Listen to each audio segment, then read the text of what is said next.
Here's the composition of functions. So basically, tonight's video talk about the composition of functions. What you may already know is things like sum of two functions. For example, f plus g of x should be f of x plus g of x. So in some previous class, you might have learned that if I gave you a function f of x was equal to 2x plus 1, and I gave you a function g of x was equal to 3x plus 6 or whatever, and I wanted to find f plus g of x. That's the same thing as saying f of x plus g of x. So essentially, if f of x is 2x plus 1, I can replace it with 2x plus 1. And if g of x is 3x plus 6, I can replace it with 3x plus 6. So now I have the sum of both of those functions is now 2x and 3x gives you a 5x. 1 and 6 gives you a 7. So that means that f plus g of x is equal to 5x plus 7. So it's a new function, whatever. So it's a sum of two functions. We got some other stuff we can do with them. We can subtract them, we can multiply them, divide them, whatever, and there'll be the difference, or the product, or the different division of two functions, or quotient of two functions. So let's talk about all those real quick. So another set would be the difference of two functions. So difference of two functions is, if I gave you f subtract g of x, that means f of x subtract g of x. So whatever f of x is, you subtract g of x from it. Another one would be the product of two functions. So it means f times g. No sign between there or no parentheses in between there is applied to f and g are being multiplied. So f times g of x is the same thing as saying f of x times g of x. It might be easy to think about it that way. So you can find f of x, take g of x, and for those two polynomials together. And another set would be the quotient of two functions. So it may be f divided by g of x, or f of x divided by g of x. So all those are different things you actually do with functions. You actually can do a lot more and stuff than that. They can give you examples like find the value of this.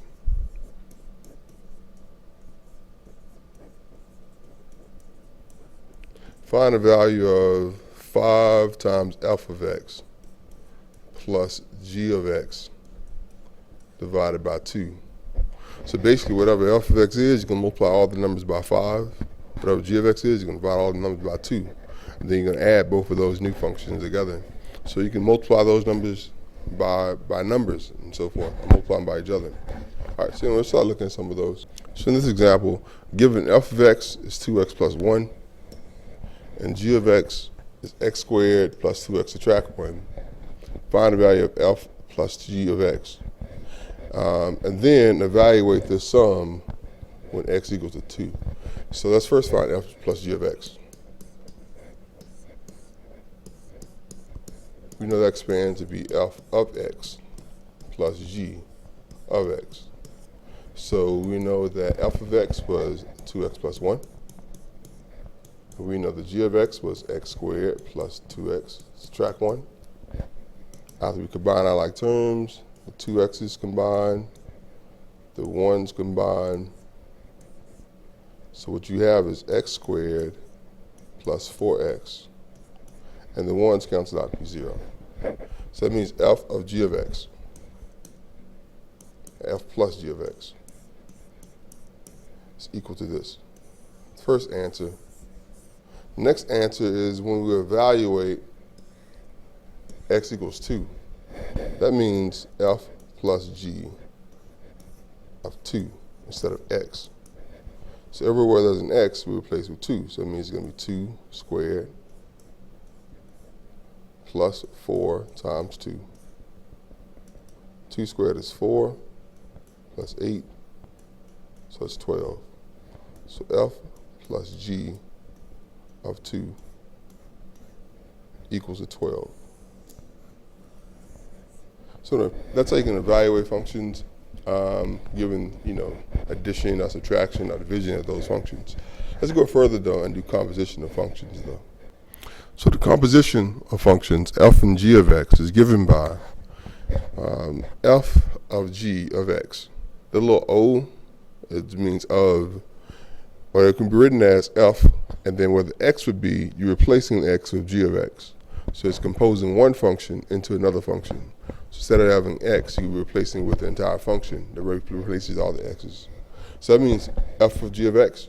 It could also be written as g of f of x. And that would be g, and then all the x's in g is replaced with f of x. Those two are the ways you write f of g of x and g of f of x. So let's actually do some of those. Let's start with the example. Okay, so here's an example. Given f of x is x plus 2, g of x is 4 subtract x squared, find the following, f of g of x. So what that means is f of g of x. So we're going to start off by finding out what f of x was. Then everywhere there's an x, you replace it with g of x. So originally f of x would have x plus 2, but now it's going to be g of x, replacing the x, plus 2. What g of x is 4 subtract x squared. So that means 4 subtract x squared plus 2.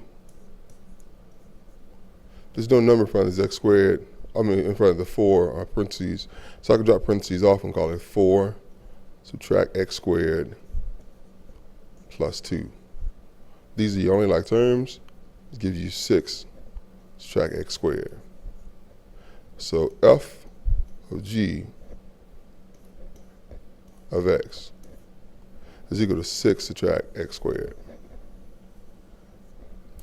If I want to go backwards and say g of f of x, I'm going to take g of x and replace all the x's with f of x. So if that's the case, it means g with f of x composed into it. So since it started off as 4 subtract x squared, that x squared can be replaced with f of x. So now it's 4 subtract f of x. And then that is getting squared because x was getting squared. So that gives you 4 subtract x plus 2 quantity squared. You may know what that is when you square it. I know the rule for squaring a binomial is square the first, multiply and double, then square the last. So if I square this, it's going to be x squared. Multiply all together is 2x, then double it, so it's 4x. Then square the last term, it should be 4. So that's what that binomial squared is. This negative sign out in front of the parentheses is really acting as a -1, and it changes every sign. We distribute -1 here, and times that one. So the final answer should be 4 subtract x squared, subtract 4x, subtract 4. And technically, you can cancel both of those 4's out. So our final answer, change the color,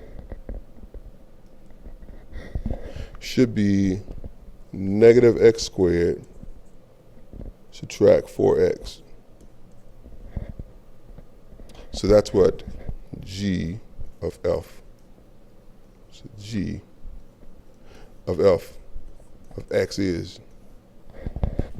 All right, so that's all I can tell you about composition of functions. Make sure I cleared it all up though. I'll give you one last example. So this is the last example. So let's find the domain of g of divided by f of x. If g of x is x squared, subtract 1, f of x equals to square root of x plus 1. So you can go actually pause the video and try it on your own if you want. So pause the video, write down the example. Actually write it up as g of g divided by f of x. And actually find the domain of it. So pause it, come back to me whenever you finish. So we should begin by saying that g divided by f of x is g of x divided by f of x. So that means g of x is x squared, subtract 1. And that's divided by f of x, which is the square root, x plus 1. Now what we wanted to find now is the domain. So look for all the potential x values. The only problem with this is we look for what makes the denominator 0, usually. And in this case, if I want to look for what makes the denominator 0, I would set the square root of x plus 1. equal to 0. And because it's square rooted, I can get rid of the square root symbol. I can square both sides, giving me x plus 1 equals a 0. So x has to be, but x cannot be negative 1. So x it is, it's undefined. However, that's not the only number that makes it undefined because it's square root down there. It can't be negative either. So for that matter, I could have just said that the domain of this function has to be x square root of x plus 1, and it has to be greater than 0. So if I square both sides now, wouldn't change much. You get x plus 1 has to be greater than 0 still. And you subtract 1, and you get x has to be greater than negative 1. So you thought about that as a number line. On a number line, we'd have negative 1. We'd have an open circle, and greater than to the right of it. So our solution could be just this, or you could think about it as an interval notation, whatever. But I know this for certain. My domain has to be any number greater than negative 1. As interval notation, you could say from negative 1 with a soft parenthesis to infinity. Pretty much the only two ways I expect you to write it. I guess you could write it in interval notation. You could say x such that x is greater than negative 1 with a set symbol around it. So those are 3 different ways you can write your domain. This way is an inequality.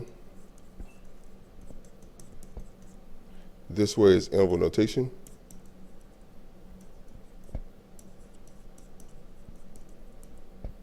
And this way is set notation.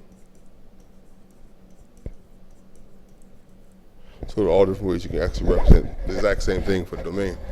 So anyway, in that case, the domain has to be already numbers bigger than negative 1, because if it was smaller than negative 1, like negative 2, you get the square root of negative 2 plus 1 down there with the square root of negative 1, which is imaginary, which is not numbers we're working with. We're referring to a domain. We only want real numbers. So anyway, that's it. That's all I have. You can go stop the video, and good luck on tonight's homework.